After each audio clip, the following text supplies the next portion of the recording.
नमस्कार, स्वागत है आपका समाचार केसरी न्यूज में। मैं हूं अभिषेक और आज की बड़ी और अहम खबरों के साथ हाजिर हूं। तो चलिए नजर डालते हैं आज की प्रमुख सुर्खियों पर।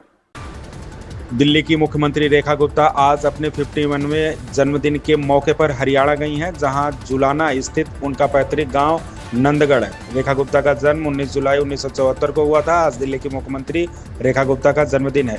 इस खास मौके पर मुख्यमंत्री हरियाणा स्थित अपने पैतृक गांव नंदगढ़ गई हैं। सीएम रेखा अपना 51वां जन्मदिन मना रही हैं। पीएम नरेंद्र मोदी से लेकर कई मुख्यमंत्रियों, केंद्रीय मंत्रियों और भाजपा के नेताओं ने जन्मदिन की शुभकामनाएं दी हैं। रुद्रपुर में आज प्रदेश सरकार 1 लाख करोड़ के निवेश की ग्राउंडिंग होने पर निवेश उत्सव मना रही है। सीएम धामी ने पंतनगर एयरपोर्ट पर मुख्य अतिथि केंद्रीय गृह मंत्री अमित शाह का स्वागत किया। मुख्यमंत्री पुष्कर सिंह धामी ने शनिवार को पंतनगर एयरपोर्ट पर केंद्रीय गृह मंत्री अमित शाह का स्वागत किया। उधम सिंह नगर जिले के रुद्रपुर में आज प्रदेश सरकार 1 लाख करोड़ के निवेश की ग्राउंडिंग होने पर निवेश उत्सव मना रही है। कार्यक्रम में मुख्यमंत्री पुष्कर सिंह धामी ने उत्तराखंड निवेश उत्सव कार्यक्रम में कहा कि आज देश में आतंकवाद और नक्सलवाद सिर उठाने की हिम्मत नहीं कर पा रहा है।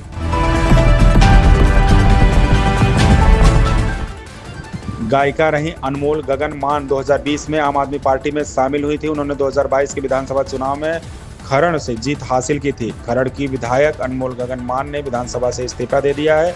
मान ने एक ट्वीट कर इसकी जानकारी दी। उन्होंने लिखा कि मेरा दिल भारी है, लेकिन मैंने राजनीति छोड़ने का फैसला कर लिया है। विधायक पद से स्पीकर को दिया गया मेरा इस्तीफा स्वीकार किया जाए। मेरी शुभकामनाएं पार्टी के साथ हैं। मुझे उम्मीद है कि पंजाब सरकार जनता की उम्मीदों पर खरी उतरेगी। प्रधानमंत्री नरेंद्र मोदी 23 से 26 जुलाई तक यूनाइटेड किंगडम और मालदीव की 2 देशों की अहम यात्रा पर जाएंगे। पीएम मोदी के दौरे का मकसद अहम व्यापारिक समझौतों और राजनीतिक गतिविधियों के जरिए भारत के राजनयिक संबंधों को मजबूत करना होगा। प्रधानमंत्री नरेंद्र मोदी एक बार फिर 4 दिवसीय विदेश यात्रा पर जाएंगे। वे अगले सप्ताह ब्रिटेन और मालदीव की यात्रा करेंगे। इस दौरान व्यापार समझौते और रिश्तों को बढ़ावा देने पर फोकस किया जाएगा। प्रधानमंत्री मोदी की यात्रा का पहला चरण 23 से 24 जुलाई को यूनाइटेड किंगडम होगा, जहां वे ऐतिहासिक भारत यूके मुक्त व्यापार समझौते FTA पर हस्ताक्षर करेंगे।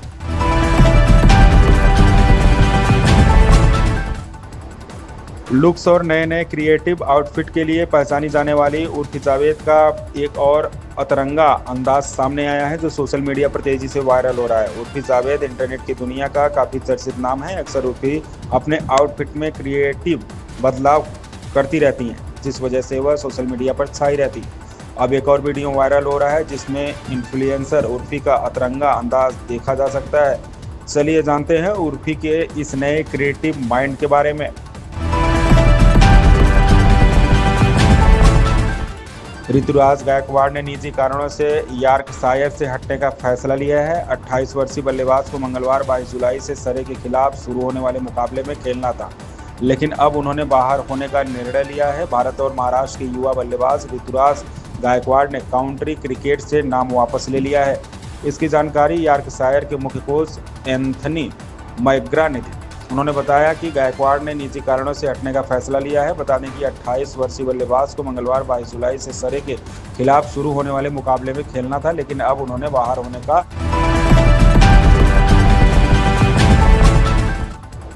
पश्चिम बंगाल की मुख्यमंत्री ममता बनर्जी ने असम की भाजपा सरकार पर बांग्ला भाषियों को धमकाने का आरोप लगाया है। उन्होंने कहा कि बंगाली नागरिकों को उनकी भाषा और पहचान के लिए निशाना बनाया जा रहा है। असम के मुख्यमंत्री हिमंत बिस्वा शर्मा ने पलटवार करते हुए ममता पर केवल मुस्लिम बंगालियों का पक्ष लेने का आरोप लगाया। पश्चिम बंगाल की मुख्यमंत्री ममता बनर्जी ने एक बार फिर असम की भाजपा सरकार पर निशाना साधा है। ममता ने आरोप लगाया है कि असम में बांग्ला बोलने वाले लोगों को धमकाया जा रहा है और उनकी मातृभाषा, धर्म और पहचान को निशाना बनाया जा रहा है।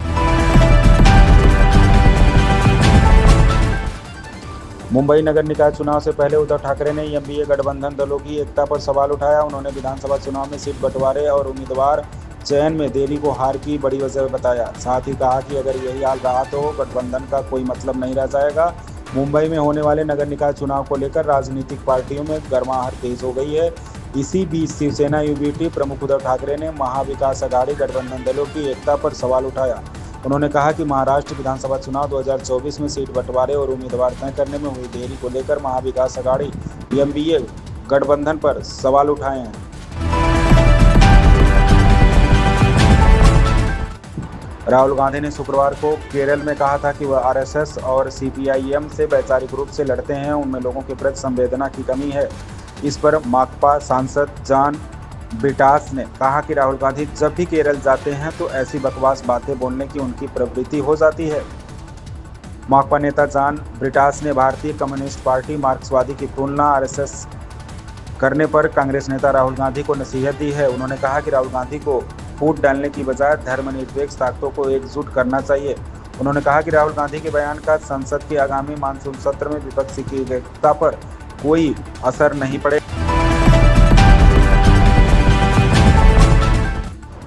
केंद्रीय जल आयोग ने शुक्रवार को बताया कि विभिन्न राज्यों में 17 स्थानों पर बाढ़ की स्थिति बड़ी गंभीर बनी हुई है। बिहार और उत्तर प्रदेश में गंगा और उसकी सहायक नदियों का जलस्तर तेजी से बढ़ रहा है। देश भर में झमाझम मानसूनी बारिश हो रही है, नदियां उफान पर हैं और कम से कम 17 जगहों पर बाढ़ की स्थिति गंभीर हो गई है। पश्चिमी हिमालयी राज्यों में तो बारिश कहर बनकर टूट रही है। हिमाचल प्रदेश और उत्तराखंड में सड़कों का बुरा हाल है, पेयजल योजनाएं ठप पड़ी हैं और ट्रांसफार्मर में खराबी से बिजली आपूर्ति भी बाधित है। फिलहाल ये दुश्वारियां कम भी नहीं होने वाली। तो ये थी आज की प्रमुख खबरें। अधिक जानकारी और ताजा अपडेट्स के लिए जुड़े रहिए समाचार केसरी के साथ। मैं हूं अभिषेक, दीजिए इजाजत। नमस्कार और शुभकामनाएं आपके दिन के लिए।